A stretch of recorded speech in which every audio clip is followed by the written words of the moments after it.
Welcome to the Necessity Talk Show. Today we have a very special guest, honestly. Somebody who truly inspires me, somebody who I look at as like almost a mentor, and somebody who's just been very helpful in my life. And I want to give a very, very warm welcome to the Marquise Lupton of TCP. Yes, sir. Yes, sir. Yeah, introduce yourself a little. Folks, my name is Marquis Lupton. I am the founder and CEO of TCP Network. TCP is an acronym for the Culture Professional. And what we do is we cover those stories, places and faces that fall in between the cracks. We cover stories of disenfranchised groups. And we really don't lean into the old news model of if it bleeds, it leads. We really lean into news that you can use. We also do corporate podcasting and after school programs as well. So we dibble and dabble in about 3 different things. My most favorite thing is after school program, because that is building up the next generation of journalists, especially in this realm of new media and everything. It's really exciting to get them the tools to do things like this. Yeah. So let's go back to the start. Yeah. How did you begin? Like, how did your journey lead to TCP? Oh man. All right. So I'm a former news reporter. But to take it back even further, former club DJ. Oh, word. Yeah, not too many people know that. I was a club DJ with FM 97. Okay. I was a club DJ / board operator. And I really wanted to get into radio, and like the recession hit right when I was trying to get into it, and it just decimated all the jobs. So I made a transition into TV. So became a TV producer, news reporter, news anchor, and like doing news is great, but like with news, you are covering a person's worst possible day. Like the absolute worst possible thing that could happen to them, like a lot of random stuff, and we're covering it every single day. And like stuff like that begins to take a toll on you, especially when, you're told to just, do the story, cover the story, and then move on to the next story. So that's really why I started TCP, because I wanted more so long form work. Like, I didn't want to just have this assembly line of stories and there's no like real compassion behind it. It's just getting it out and then moving on to the next one. So so what I did with TCP was we had a podcast platform, and we concentrated on 4 or 5 news stories that kind of connected with that show. So so at our very height, we had 13 shows, 30 volunteers, and we had shows like Raw Royalty, that was a show for women, King's Court, that was a show for men, Say Less, that was a show for our older 40+ demographic, hip hop and politics, it's in the name. So each of those shows brought, a news aspect that appealed to that audience. So that's what that's really how TCP began. How did the brainstorming process to begin to come up with these new shows? How does that go about? Well, we started off with Say Less podcast. And we saw how like different people wanted different things. So then it was like, all right, well then let's have hip hop and politics, because we saw that with Say Less. When Say Less would talk about politics, there would be a little bit more increase in the viewership. So we were like, oh, okay, well, let's take a show that combines hip hop and politics, because people love hip hop, people like politics. So let's combine the two. So then from there, we realized, all right, well, we really don't have a show for women, because hip hop and politics, it was 2 women, 1 male. Say Less, it was 3 males, 1 woman. So it needed, more of a woman, just a woman focused show. So that's when Raw Royalty came in. And then from there, the fellas were like, yo, how can the girls have their own show? You know, we need our own. So that's where King's Court came. And then King's Court, from King's Court came Opinionated Facts, which was the sports show, because King's Court would talk more about relationships and everything like that, and there were guys that wanted to talk about sports. So like you can see the interconnectedness of each show and how like it spun off of a need, and that's how we really grew. Just filling the gaps from what you would find in the shows that you were producing. Yeah. It's really not recreating the wheel. It's taking the traditional TV model, looking at your demographic, looking at what the demographic wants, what you feel as though that the demographic needs, and then executing that with the personalities that you think that can, you know, hold the show. And we were lucky to have such a unique group of personalities that that not only the Lancaster community could connect to, but honestly, the entire country. Yeah, and how did you go about finding those personalities in order to come on? Well, some of them fell into our lap. Some of them were through just networks of friends. Some of them, like at that time, I was always like scouting for talent. Looking online and everything, Instagram. At that time, Snapchat was really hot. So I was just looking at, you know, who's doing what, and how can I use their skill set to help build their business, help build these shows. You know, I wanted people that that kind of popped off the screen or popped off the cell phone, because with TCP, like, we're asking you to stare at your cell phone for 60 minutes, you know, and that's a lot to ask for an audience member to do. Yeah. But we were able to do that because we had a unique group of people, like with Raw Royalty. Like, we really tried to stay outside of the box. So Raw Royalty, when you think about, a female-led show, a woman-led show, a show for women, you would think that it's, you know, like not what Raw Royalty was. Like Raw Royalty, they were talking about, you know, it's in the name, Raw Royalty. Like they were talking about some very explicit stuff, you know, but it's like, this is what women talk about behind closed doors, and that was such the appeal, you know, where we saw it was kind of even, men and women watch that show. And King's Court, believe it or not, had a higher woman demographic, had more women watching King's Court than men watching King's Court. You know, so it was just interesting to see the shows and personalities grow. And like I said, some we were lucky with them dropping in our laps, but a lot of them were scouted. You know, yeah. Were there any shows that didn't quite work out, and then how did you maneuver around that? Oh my gosh, yes, yes. Oh man, shows that didn't work out. The word. There it was these three women, and like the word. Again, showing his interconnectedness. The word was supposed to be the anti Raw Royalty.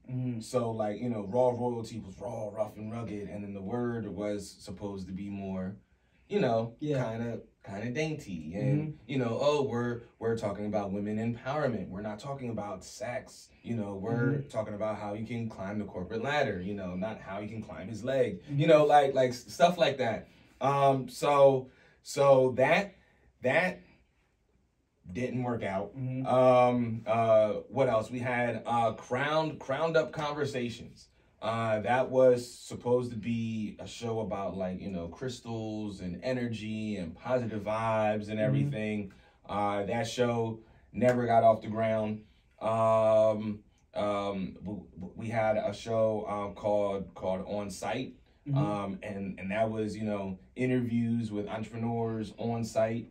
That never really popped off.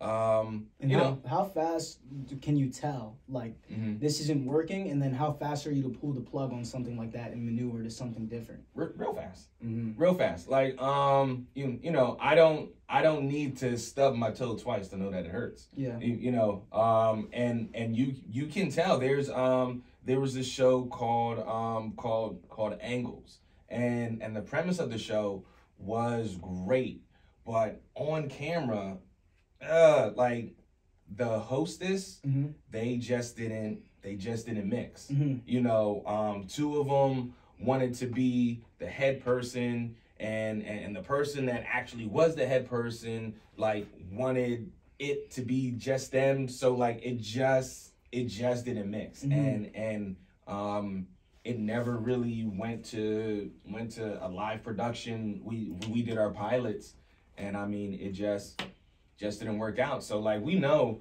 pretty fast, you know, and there's some that even, you know, get through that process and it still kind of falls flat. Like there was this podcast that we had called the Popcast, and it was about business, entrepreneurship, and everything, and it was just boring. Yeah, it was, you know, it was a miss, you know, and at that time we had shows Monday, Tuesday, Wednesday, Thursday, Saturday, and Sunday, and people would tell us like, you know, I tune in Sunday, Monday, Tuesday. I really don't tune in on Wednesday. Yeah. You know, Thursday I love King's Court. So, you know, there were definitely some misses, and that again was just a personality thing and even a content thing. Like, yeah, we should have had some more exciting people, you know. But so who's in charge of the green light process? The viewers, or is it like people within TCP? It's a mix of both. We have some folks that will send the pilot to say, what do you think about this? We have our own little brushing out process and everything, but mostly it's the people. You know, we don't act like we know everything. Like our process with the shows, we'll start introducing the hosts of the shows on different shows that we have. Yeah. So then they can get used to the personalities and everything, get used to their voice, and it's a way of promotion as well. So then when there is that spinoff, it's not a real surprise or anything like that. We were talking about it for at least a good month, and then it's released. You know, so usually that process benefited us, but like I said, there were some misses. You know, but we definitely had a lot more hits, than misses. Yeah. When it comes to the process of making deals and, you know, getting money involved with, you know, something that you're, you know, passionate about, that's how did you go about that, and what were some of the like pitfalls that you may have seen yourself go into, and how did you get yourself out and just make sure that, you know, you were doing everything correctly? Well, when money gets involved, especially when checks start getting signed, not to you, but to your business, to your network, that's when it's like, okay, well, this is now a business and not so much a hustle.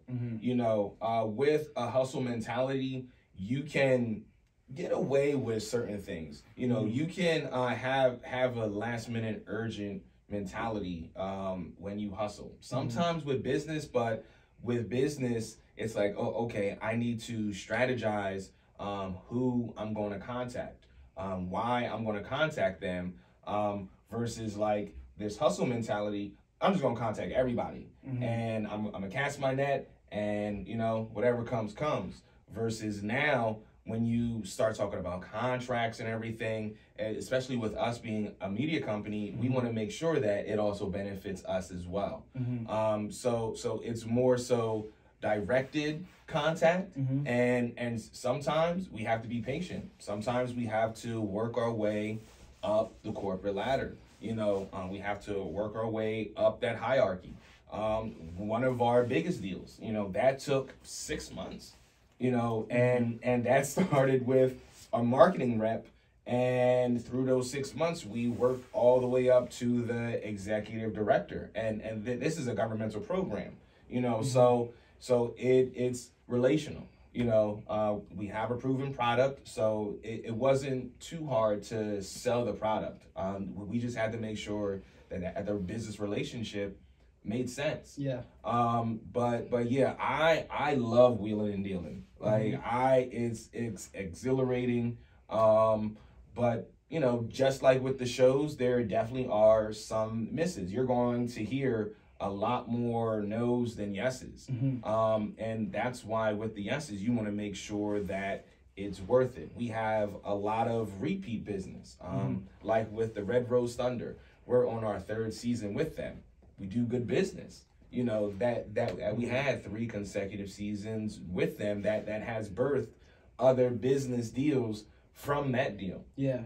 So business is relational. And when money is involved, you always want to undersell it but overperform. I'm pretty sure that's something that you already know. Speaking to the choir over here, but yeah, like you always want to make sure that your client feels safe and secure. Yeah.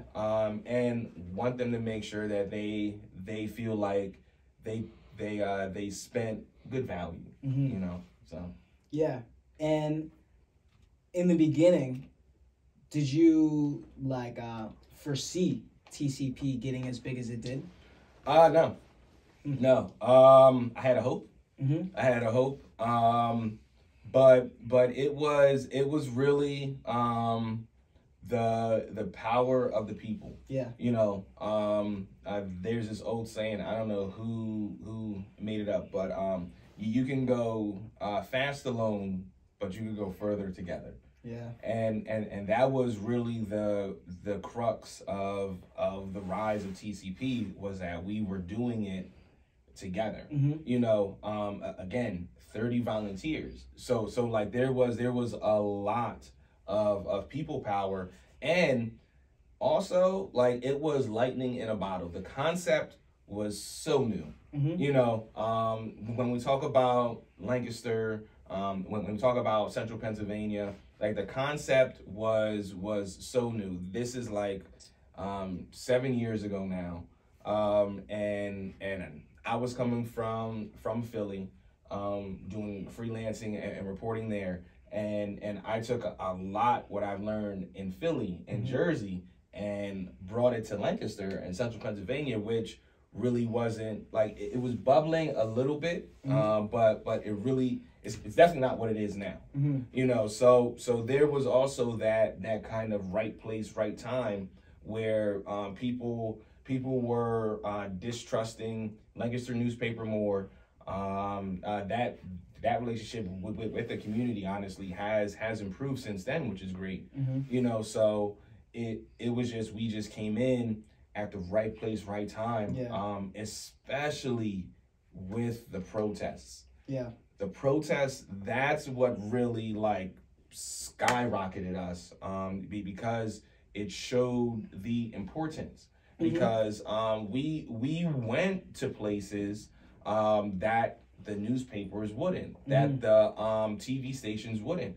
The TV stations were actually contacting us and asking us if they could use 10, 15, 30 seconds of our footage. Like our footage for the protests were so good that we entered it into the daytime Emmys. And that's what really legitimized us as a news company. Because again, we were on the front lines. I'm telling the real story, not the sensationalized story, not the story that some other publications wanted people to believe, but we were actually telling those stories, and people saw the importance. As a news network, you want 3 things. You want people to like you want people to trust you, and you want people to understand you.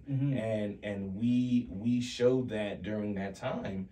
And from what we were from the beginning of that to that period to what we are now. Mm-hmm. It's about building that trust, and then also us giving back as well. Mm-hmm. During the pandemic, we gave away 600 pairs of nursing shoes for nurses, because we were thinking, all right, well, what can we do to help these nurses during this pandemic? You know, everybody's throwing them a pizza party. You know, everybody's giving them free food. So what can we do? We figured, hey, they're on their feet all day. So let's try to find something where they can get comfortable shoes. And it just so happened that I had a friend that had an Amazon warehouse, and he was trying to get rid of these shoes, and it just worked, you know. And like, I just wanted 100, and like, he was like, dude, just take them all, you know, because I need space for my next inventory coming in 2 weeks. Yeah. So that worked. L'Academia, they were upgrading their desks, so they had all these desks that they were just going to throw away, you know. And this again was during the pandemic, and I was like, well, wait, you know, kids are learning at home right now. That's why they were doing all of the renovations, because, you know, it was online learning during the shutdown. And I was like, what if we can have like some kind of normalcy for these kids, and we can actually give these desks away. So then when these kids are at home learning, you know, they're at a desk. So then there's some kind of normalcy, you know, in this shutdown and everything. So then we ended up giving away over 75 desks. You know, there was hand sanitizer that we gave away, boxes and boxes and boxes of hand sanitizer.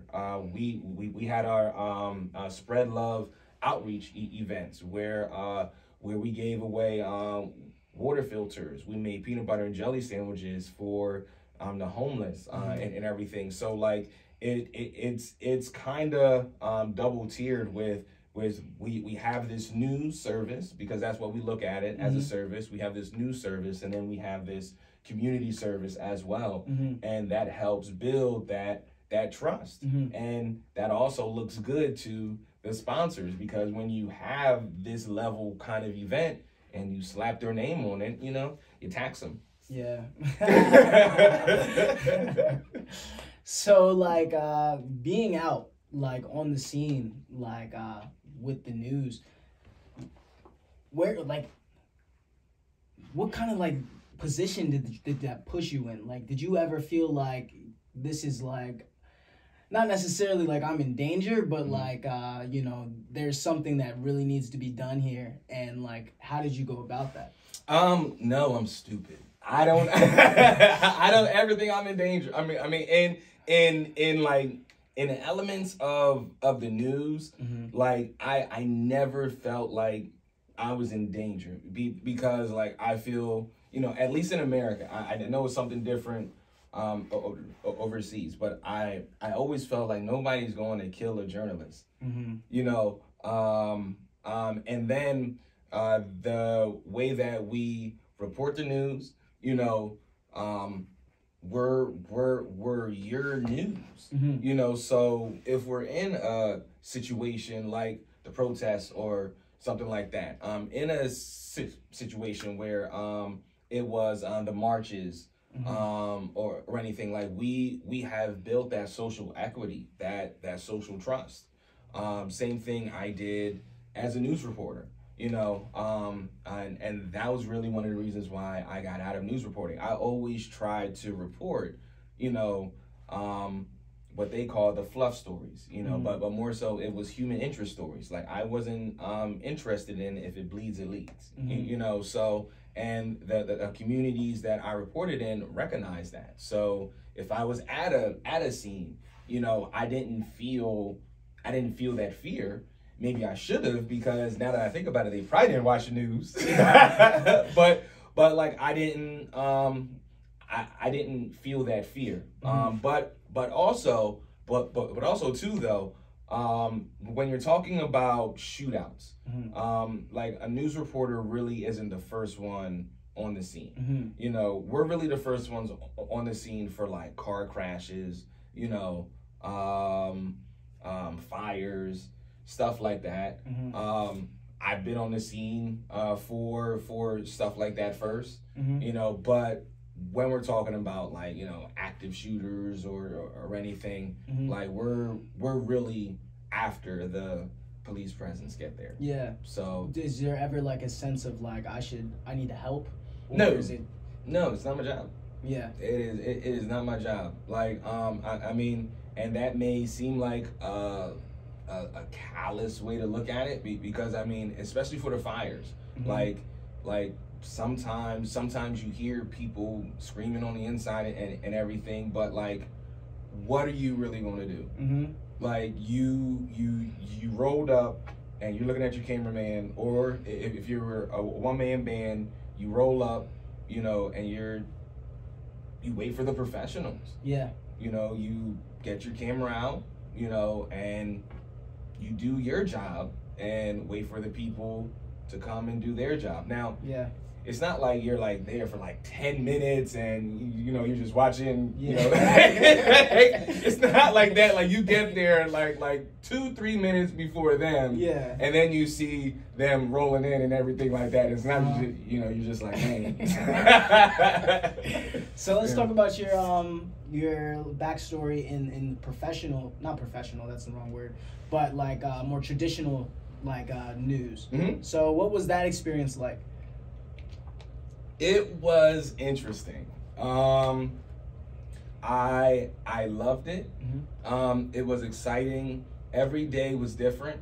I reported in 2 beach towns. I reported in Ocean City, Salisbury, Maryland, and those 9 counties along the Maryland Peninsula. And then I reported in Atlantic City and those 14 counties in South Jersey. I worked at CBS 21 as a production assistant. That was the toughest time in news, because a lot of the victims that I had to, you know, edit the video for the, you know, 6:30, 5 and 5:30 news. I knew them. So like it was just a weird time, and it was like kids from a church, you know, family members of people that I knew, and it was just a weird summer, violent summer. Yeah, prior to that, I worked at CNN for the Pentagon unit and in the control room for Wolf Blitzer in the Situation Room. And then I got my first start in news working as a production assistant for CBS The Early Show in Washington, D.C. So I have you know the national experience, the local experience, and I would say what is a lot more impactful is the localized news. The company that owned CBS 21 at the time, they were extremely right wing. Yeah. You know, so when we had these must runs that I had to cut, you know, it was very anti-Obama-ish. Yeah. You know, filled with conspiracies and everything like that, but, you know, contorted it to like this news package. And that's when I really, you know, started to realize that, like, oh, you know, this isn't all just news. Yeah. Like some of this is kind of, you know, propaganda-ish. And again, one of the other reasons why I started TCP, because that kind of stuff sells. Yeah. And news is a business. You know, that's why if it bleeds, it leads.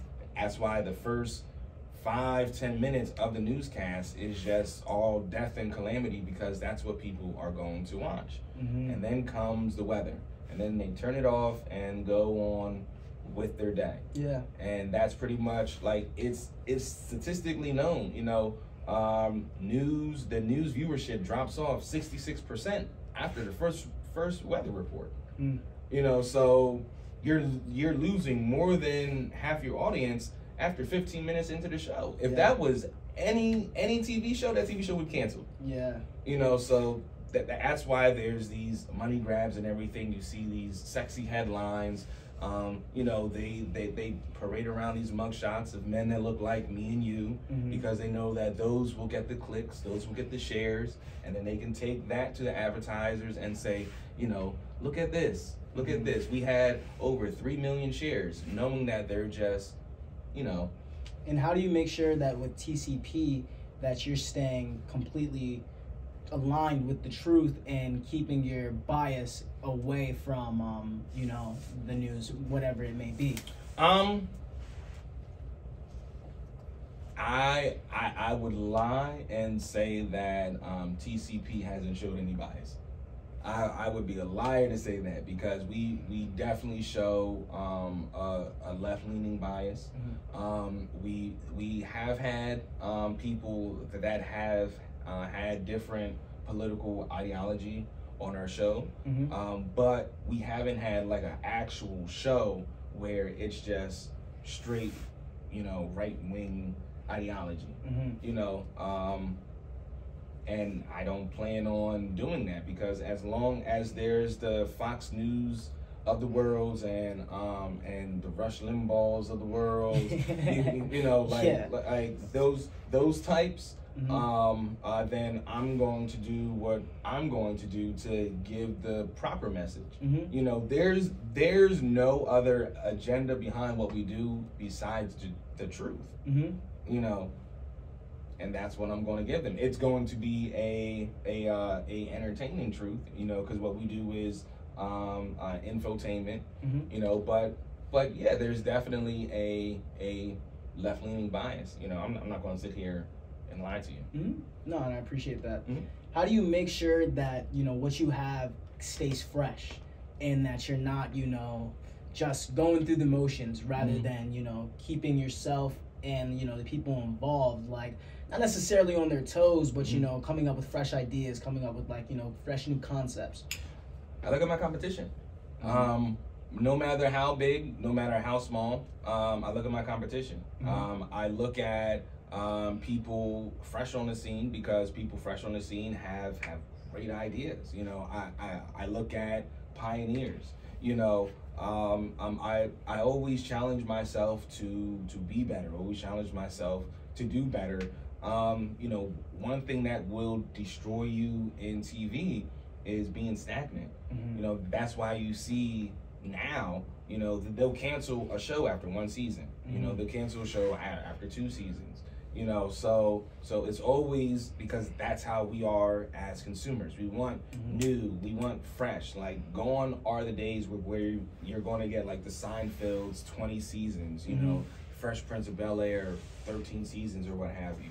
You know, because we always want fresh and new. You're going to always have your staples, but for the most part, people are always going to want fresh and new. You know, so how we stay up with stuff, we look at our own habits, and that's what I tell people.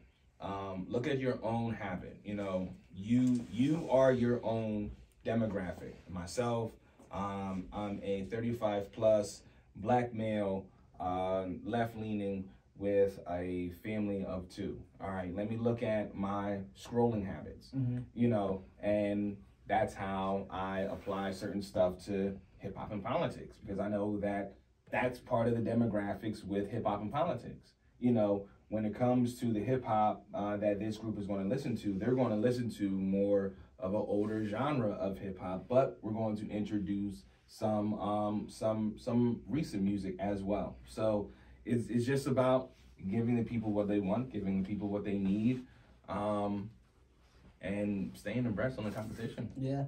And finally, what advice would you give to somebody who's starting out and wants to get started? Oh man, I would say trust your dopeness.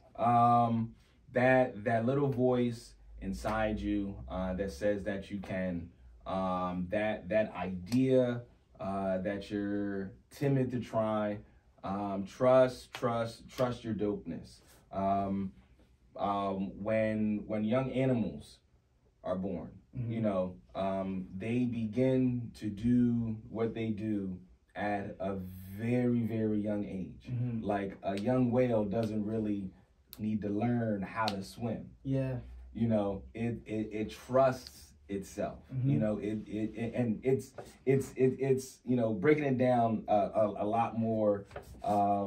That's making it a lot more simplistic than what that has to be. But you know, the point is, you know, trust yourself. You know, Kobe Bryant is one of the people that I admired. And Kobe knew that he could ball. Like, Kobe would take any shot because he knew that he could ball. Like, that kind of trust in your ability, you know, you can be your own worst enemy. So why not be your own best friend? Yeah. Well, thank you so much, Marquise, for sitting down with me. I appreciate it. Man. It's a great talk, man. Yeah. Thank you. Yeah. Perfect.